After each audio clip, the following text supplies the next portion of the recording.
Hey everybody, it's Kneecap here, and in this video we have the Retribution Paladin pre-patch guide. I always like to give a few little disclaimers at the top. First disclaimer, the best thing you can always do for your character is to simulate your character. However, I do these guides with the thought in mind that some people do not want to do that, and so I will give some generalized advice as well. And, I always say the people who are very much by the book, you're just going to have to understand that I'm talking to other people as well. And sometimes for the general audience, I am making some very specific points that might be for very high-end content. I try to blend them both as well as I can, and I just do my best. The other disclaimer would be is that this is the pre-patch. This is the time, if anything, to try new things, to try different things. It's only going to last a few weeks. It's not that big of a deal. However, I am going to provide a template for you to use and to hopefully do as much damage as Rep Paladin can do in the content that you're doing. And also, this is going to be for PvE. It's in the title, but this is a PvE focused guide. All right, now with the disclaimers out of the way, let's go ahead and talk about our stats for the pre-patch. So, Rep Paladin, normally stats are not very important or fun to talk about because they didn't really mean much for us, and it was like, oh, just use versatility. However, we did get some changes with the War Within and the pre-patch, and so Mastery especially has a big change. We have a little bit more scaling with crit. Our haste, we already had a little bit of minor haste scaling, but Mastery is now very, very good. It's High Lord's Judgment, increases your holy damage done still, but also has a chance on your judgment to basically launch a second judgment. It's a very single target focus proc there, but it is quite strong, especially the more mastery that you have. So you're going to see Paladin stacking a lot of mastery here, and mastery is going to be your best secondary stat. However, it's worth noting strength is still good too. I am very curious once simulations are up and working more properly, how close mastery is to strength when it comes to that. But mastery is very, very good. Strength is still obviously supposed to be king, and I imagine will still be king. But mastery is just very good stat to have. And like I said, you're going to see Paladin stacking up mastery to a very high degree. Kind of maybe even being a little bit silly with it. But because you don't need versatility much anymore, you can kind of, if you've already been playing Rat throughout Dragonflight, you can funnel that versatility into mastery by recrafting gear, putting on a different piece of gear, buying different gear with your bullions or whatever, all that kind of stuff. Critical strike and haste are still good stats to have. I'll just give like a generalized number for that, and just this makes the spec feel good to play. In my opinion, you probably want to have 25% at this end patch stat cycle, right?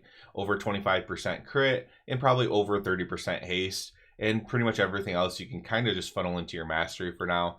There could be some slight changes to this once there's actually simulations up and running, and people are actually doing lots of content, and we can kind of look at numbers and stuff like that. But that's generally going to be where you're going to go with your stats. So basically, mastery first, crit haste second, versatility last. But of course, you can still add a little bit more versatility if you do want that survival, especially from the versatility. You can add a little bit more versatility into your kit. For me, I'm not going to completely change every piece of gear, so I'm probably going to still end up having 20-something% versatility on and still being a little bit tanky.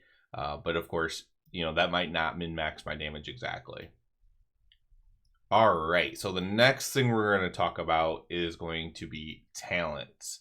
So talents is going to be pretty easy for single target, and then we're going to get a little bit into the weeds when it comes to Mythic Plus. All right, so for single target, we'll start over here on the Paladin side.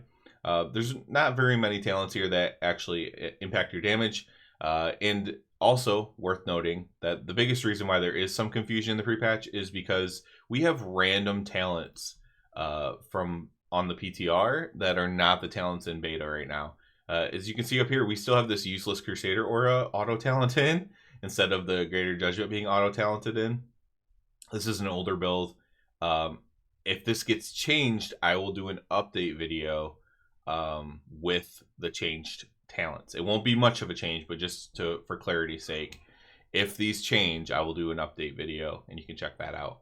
So on the Paladin side, we're mostly focusing on damage, right? So we're just grabbing things that do damage. critical strike chance. We're definitely taking Sanctified Plates. We're definitely taking Avenging Wrath, right? And I'll put the loadouts in the description as well. We're going to down here, basically, we're going to take Seal of Might, Seal of Alacrity, Dusk and Dawn, Seal of Order, Divine Toll, and then Resonance. We're going to grab Seal of Crusader so we can grab Vengeful Wrath as well down here at the bottom. And we're basically just worried about the damage talents as Rat Paladin.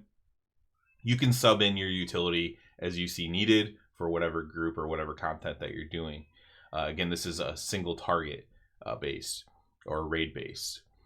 Over here, another thing that's pretty easy.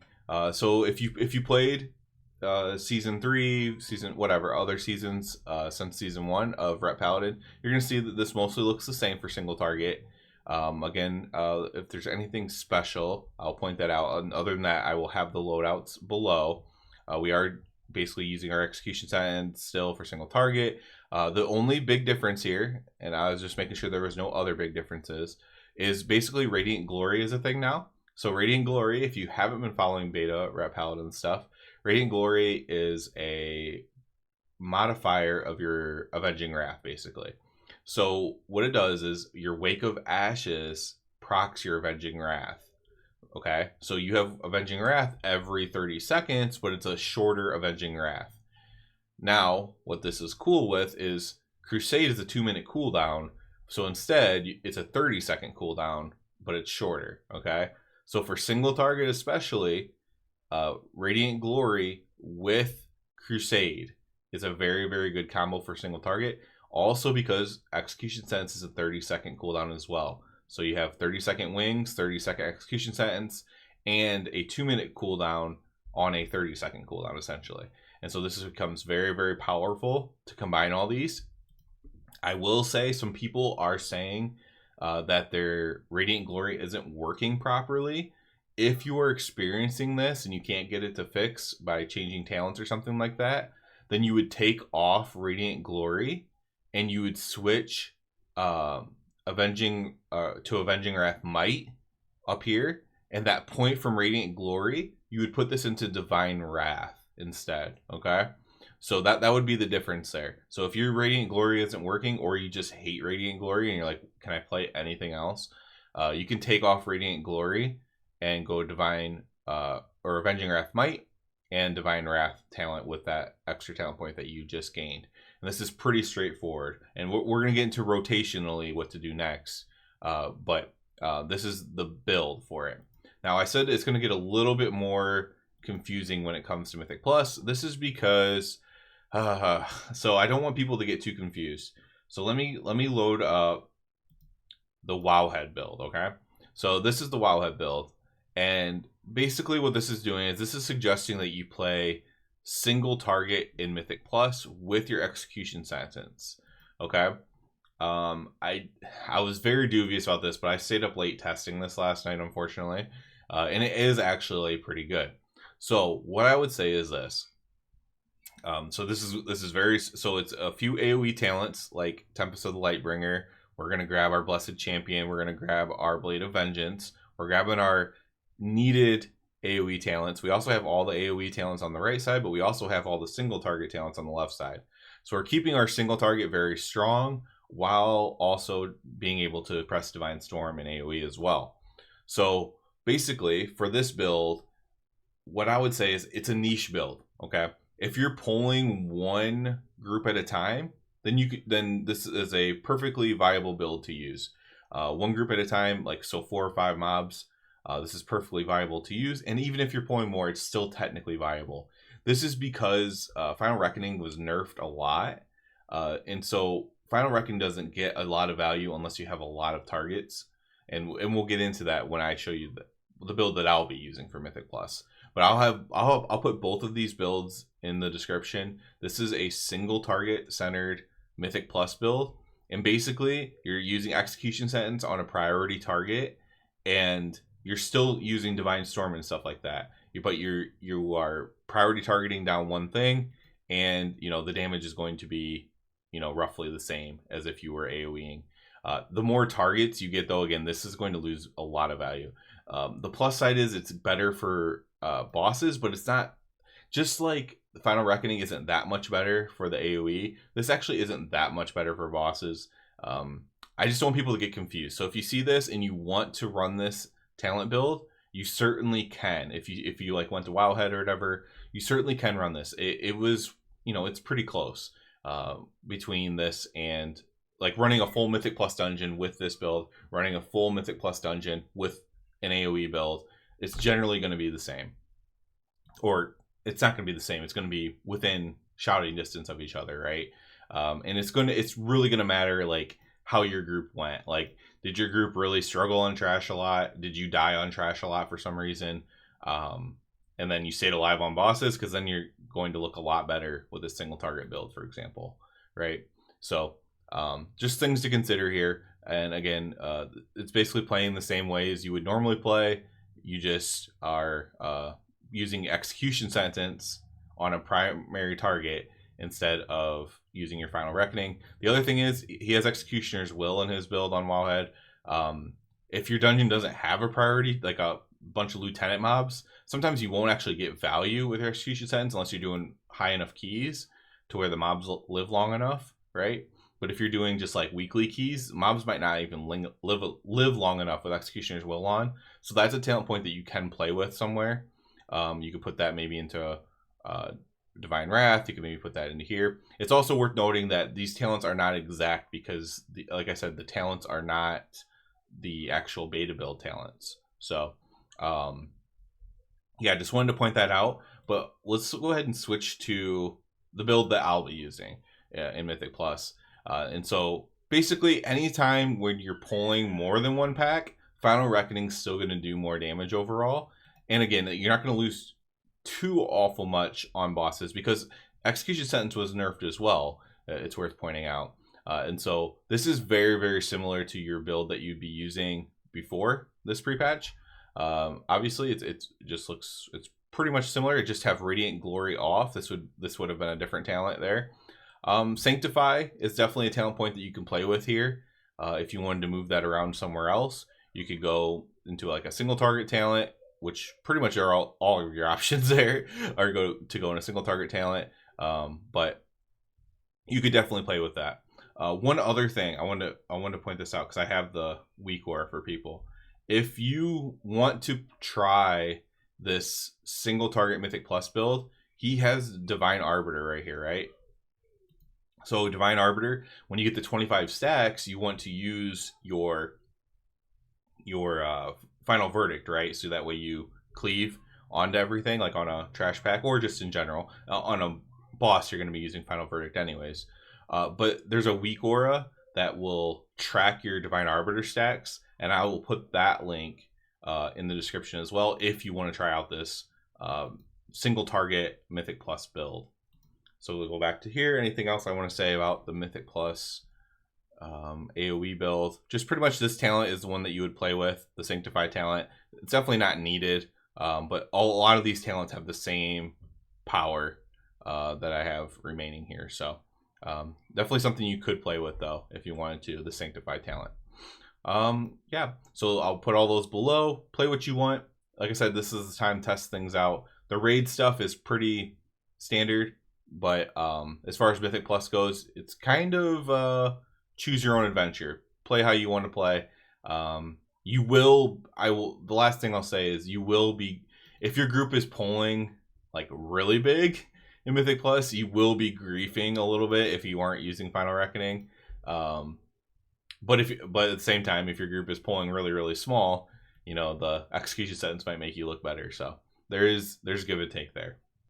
All right, let's move on to rotational things here. So we don't have a true rotation. For Rep Paladin, you're pretty much just using your holy power efficiently or using your holy power wisely, not overcapping, and just getting as many finishers into your amplifiers as you can. Amplifiers being Execution Sentence or Final Reckoning for AoE.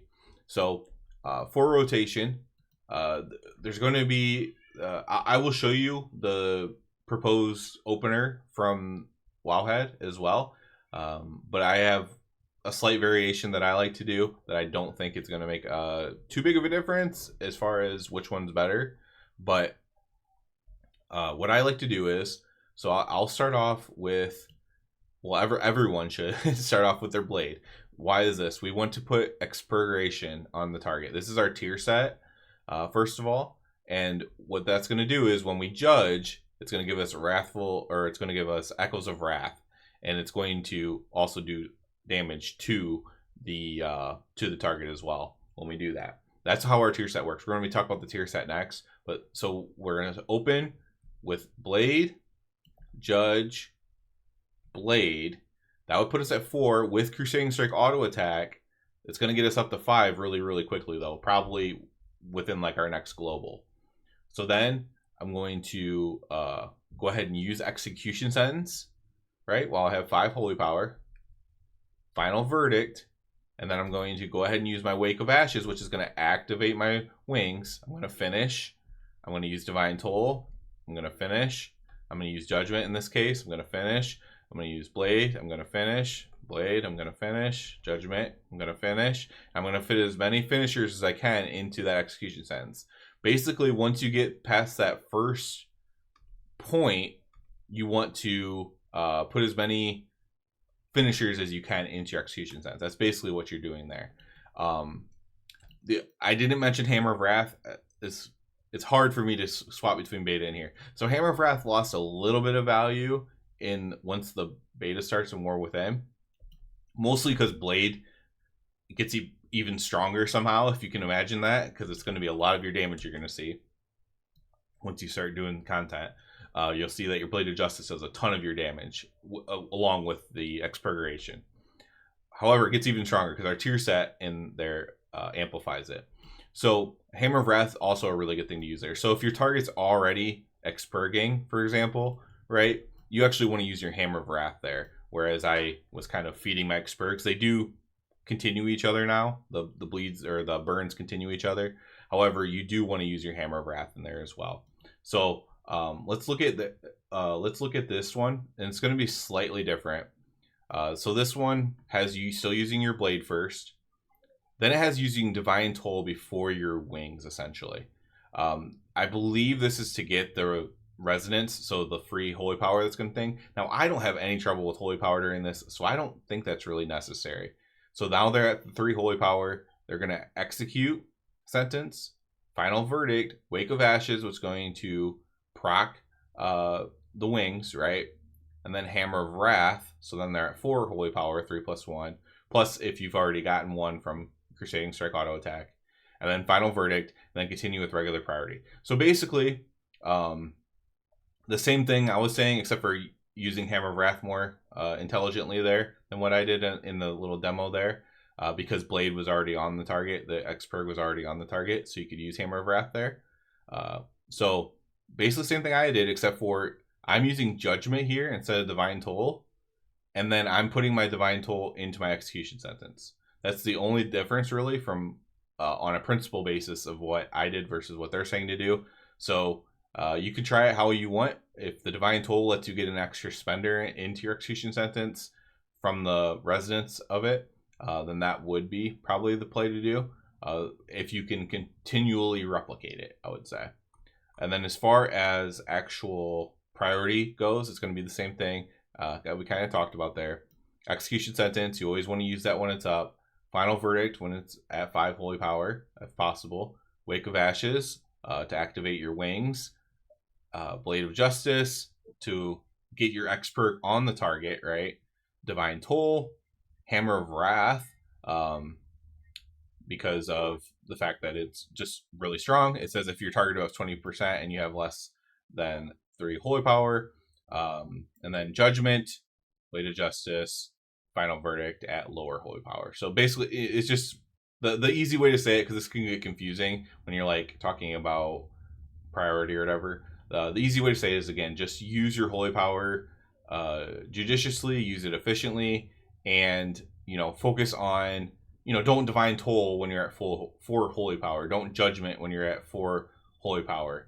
And use the use your Hammer of Wrath when you can, and your target's already has Xpurg on it, right?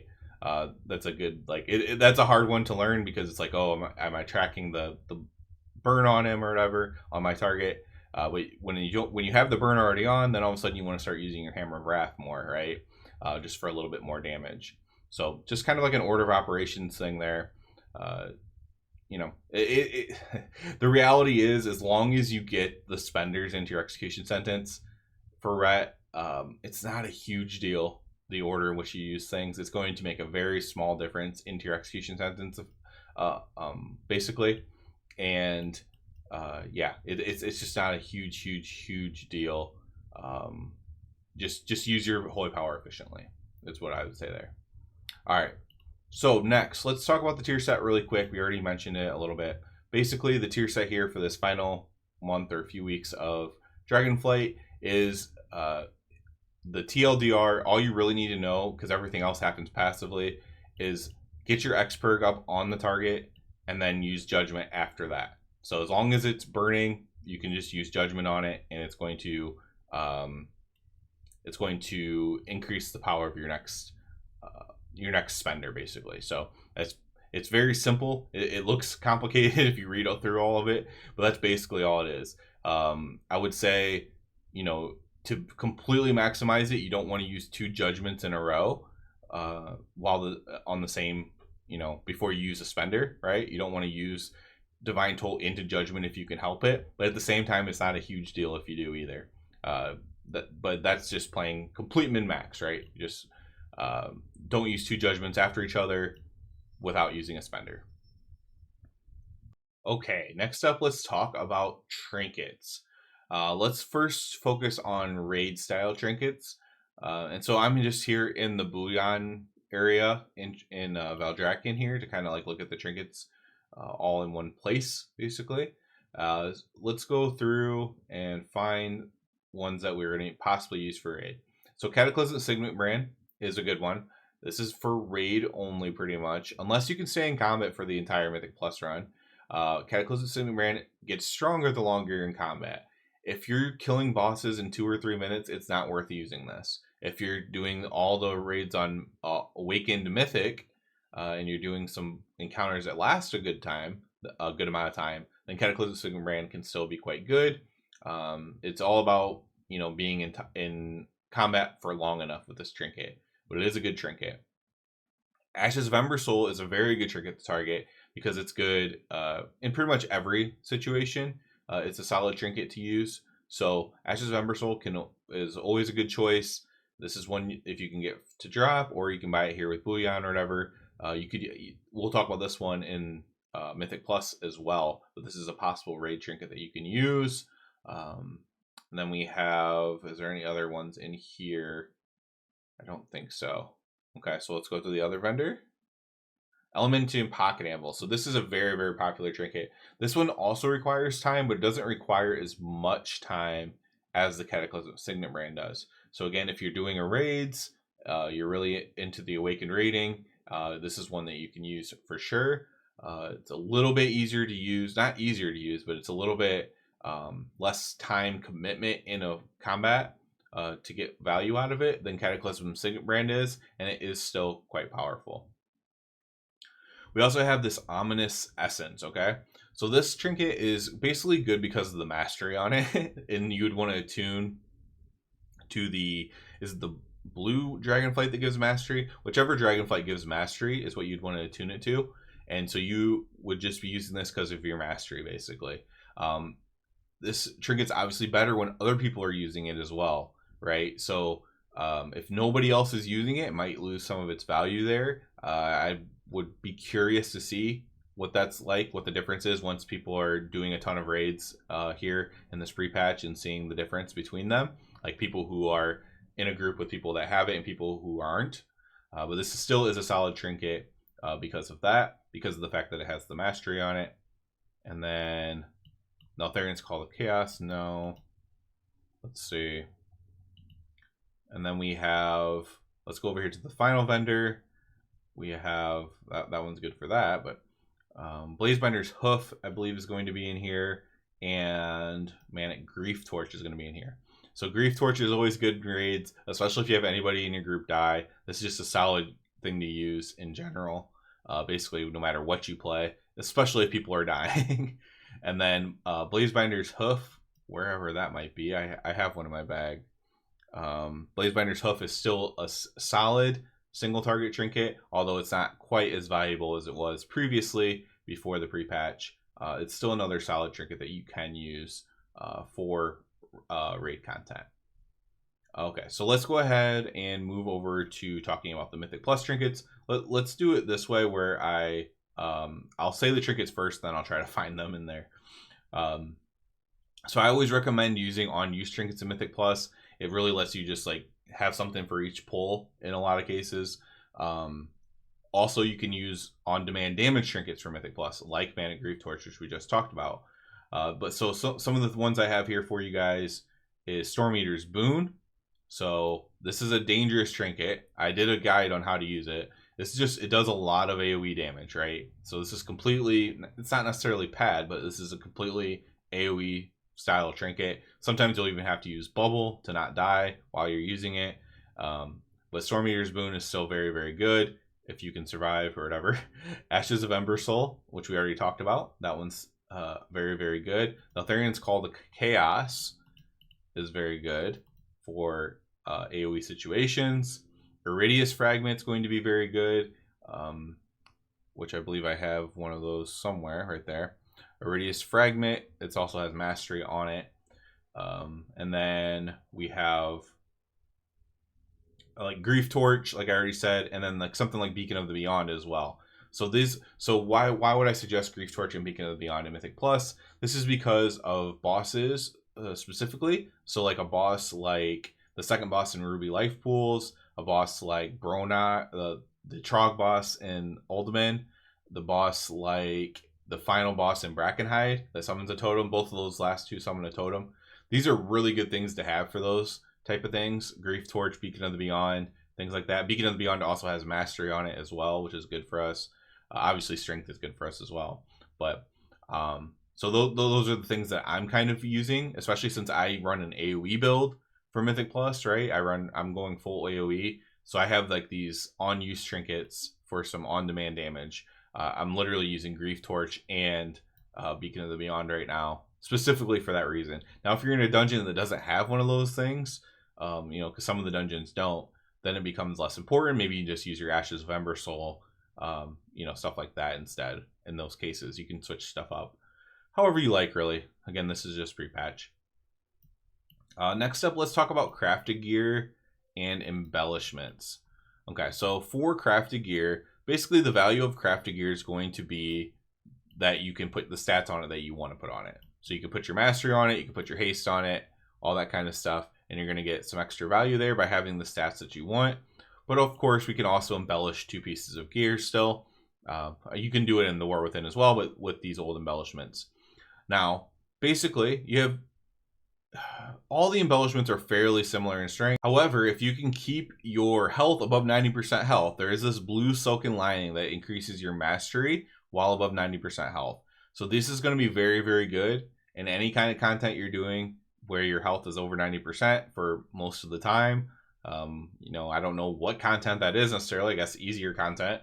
But if your health is above that, it's going to increase your mastery, and that's going to be really, really good for you. However, if you're like, well, I'm not really above 90% health a ton during the stuff that I'm doing, then you could still just roll a Shadow Flame patch. You can pretty much roll with whatever, because everything else is pretty much very, very similar. Shadow Flame patch is what you might have on from previous tiers. However, mastery was already, the mastery one was pretty decent because of how nerfed some of the other ones got. And obviously it's better for us now because mastery is so good. So again, if you're going to find yourself over 90% health, now when you sim your character, it's going to assume that you're above 90% health, and it's going to give you like full value on the mastery thing. So you just have to kind of use your brain here. Am I finding myself not taking very much damage? Am I pre-using my defensives? So I'm very healthy most of the time. Well, then all of a sudden the mastery embellishment becomes quite powerful. So that's worth factoring in there when it comes to your embellishments. Also worth noting that for Mythic Plus specifically, the Frostfire legs are still quite good as well. If you want to run the Frostfire legs, those increase your haste when you hit new targets. So those are very good for Mythic Plus. All right, let's move on to consumables, enchants, and gems to finish this off here. So for our consumables, Hissing Rune is going to be the rune for your weapon. So this just changes from the Howling Rune previously. Mastery instead of haste. Everything's going to be pretty self-explanatory because it's all going to be kind of about adding mastery to ourself. So we have Hissing Rune is the mastery rune. That's for your weapon. Potion of Ultimate Power is still the same potion you've been using all expansion long. Nothing different there. For food, you can use Strength Food, or you can use Haste Mastery Food called Sizzling Seafood. Both of those are fine options there. The seafood might be slightly better, but they're going to be very close. And then for your file, you can still use your verse file to feel safe, to increase your verse, and also do some more damage. Or of course you could use like Corrupting Rage or whatever. That's the same as it's always been. Basically, if you are just, you know, being safe, being a good team player, you can use your verse file. And if you want to use like Corrupted Rage or whatever, then you can use that file if you want. It's not going to cause too much of a difference in damage. Obviously, I think the Corrupted file does more damage, but yeah, you can use whatever file you want, but those are kind of the two that you're looking for. And if you've played any spec at all this expansion, you kind of already know that. Now we'll talk about enchants. So for our Helm enchant, this is doing a Mirdrasil. So if you're just coming back, go into a Mirdrasil, you're going to get a quest in there. You kill like the second boss or something like that, go back, turn in the quest, you'll start collecting the stuff to finish the quest at that point. And then once you do, you get this Helm enchant. If you don't have it already, it might be kind of hard to get this or annoying to get this. So it's not super needed or anything like that. Like it's not like you can't play the game if you don't have it. But that's the Helm enchant. For weapon, Wafting Devotion, you can see I have Sophic Devotion on. Sophic Devotion is still fine. Wafting Devotion might simulate a little bit better for you. Again, this is a lot of these things are going to be very close things. You can simulate them. You can run whichever one you want if I give you more than one option. For Cloak, Graceful Avoidance is good. For Chest, Waking Stats is still good. For Bracers, you want your Avoidance.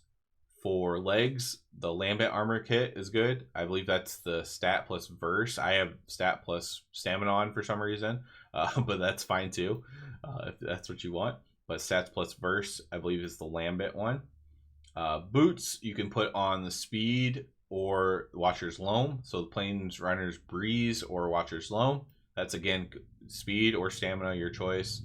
And then for rings, we're going to go ahead and put Mastery on our rings because, of course, as we've talked about endlessly in this video, Mastery is kind of king now. For gems, same thing. We're going to prioritize Mastery. Same thing as what we talked about at the very beginning of the video with our stats.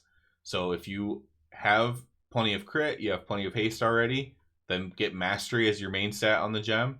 Put Mastery with your main stat gem.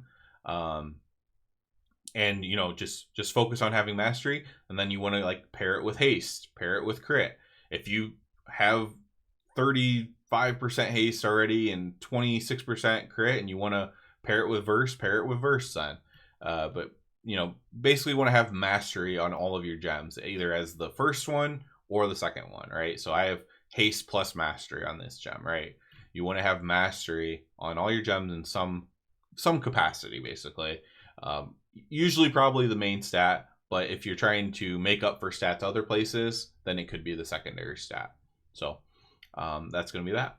I think that's about it for this one, guys. Again, this is just pre-patch. I'm trying to like be a little bit chill with this video because I don't want people to take it too seriously.